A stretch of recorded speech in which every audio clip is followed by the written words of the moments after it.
నమస్తే, welcome to Telugu రాజ్యం. నేను విద్య.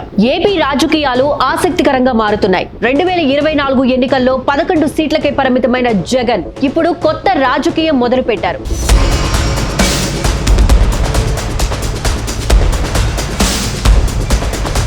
నాటి ఎన్నికల్లో తన ఓటమికి కారణమైన అంశాలపైన ఫోకస్ చేశారు. తప్పులు సరిదిద్దుకునే ప్రయత్నం చేస్తున్నారు. అందులో భాగంగా పార్టీ నేతలపైన వరుస కేసుల వేళ కీలక నిర్ణయాలు తీసుకుంటున్నారు. పార్టీలో సీనియర్లకు ప్రాధాన్యత ఇవ్వాలని డిసైడ్ అయ్యారు. పార్టీలో చేరికలకు గ్రీన్ సిగ్నల్ ఇచ్చారు. దీంతో కాంగ్రెస్ ముఖ్యులు కొందరు వైసీపీలో చేరేందుకు సిద్ధమయ్యారు.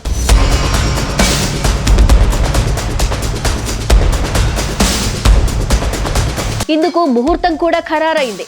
మాజీ సీఎం జగన్ బెంగళూరు కేంద్రంగా ఆపరేషన్ కాంగ్రెస్ నిర్వహిస్తున్నారు. వైసీపీలోకి చేరికలను ప్రోత్సహించాలని డిసైడ్ అయ్యారు. కూటమి పార్టీలు అధికారంలో ఉండడంతో ఆ 3 పార్టీలు వ్యతిరేకించే సీనియర్లకు ప్రాధాన్యత ఇస్తున్నారు. ఇందుకోసం తన పార్టీలోని సీనియర్ నేతలతో గతం కంటే భిన్నంగా కీలక అంశాల్లో అభిప్రాయాలకు ప్రాధాన్యతనిచ్చారు. సామాజిక సమీకరణాలకు ప్రాధాన్యత ఇస్తూ కొన్ని ప్రాంతాల్లో కాంగ్రెస్ నేతలతో టచ్లోకి వెళ్లినట్లు పార్టీ నేతల నుండి సమాచారం. తాజాగా 2 కాంగ్రెస్ ముఖ్య నేతలు బెంగళూరులో జగన్తో సమావేశమైనట్లు కూడా తెలుస్తోంది.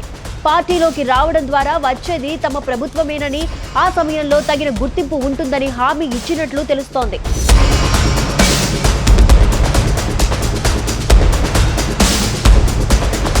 తూర్పుగోదావరికి చెందిన కాంగ్రెస్ నేత నేరుగా జగన్తో సంప్రదింపులు చేశారు.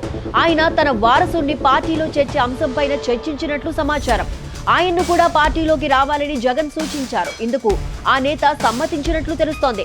అదేవిధంగా రాయలసీమకు చెందిన ఒక సీనియర్ నేతతో పార్టీలో కొంతకాలం క్రితం చేరిన శైలజానాథ్ మాట్లాడారు. ఆ తరువాత జగన్ తో కూడా నేరుగా మాట్లాడించినట్లు సమాచారం. అటు చీరాల నుంచి 2024 ఎన్నికల్లో పోటీ చేసిన ఆమంచి కృష్ణమోహన్ సైతం తిరిగి వైసీపీలోకి రావడానికి సిద్ధమైనట్లు తెలుస్తోంది. అధికారికంగా ఆయన నిర్ణయం తీసుకోవాల్సి ఉంది. జనసేన వైపు ఆమంచి ఆసక్తిగా ఉన్నా ఆ పార్టీ నుంచి సీటు దక్కే అవకాశం కనిపించడం లేదని సమాచారం.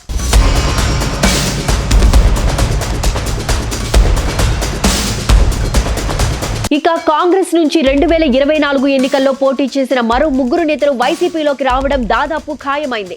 వీరంతా ఆగస్టు 15న పార్టీలో చేరేందుకు ముహూర్తంగా నిర్ణయించారు. ఈ నేతలు వైసీపీ ముఖ్య నేతలతో చర్చించారు. చివరిగా జగన్ తో చర్చించేందుకు సిద్ధమయ్యారు.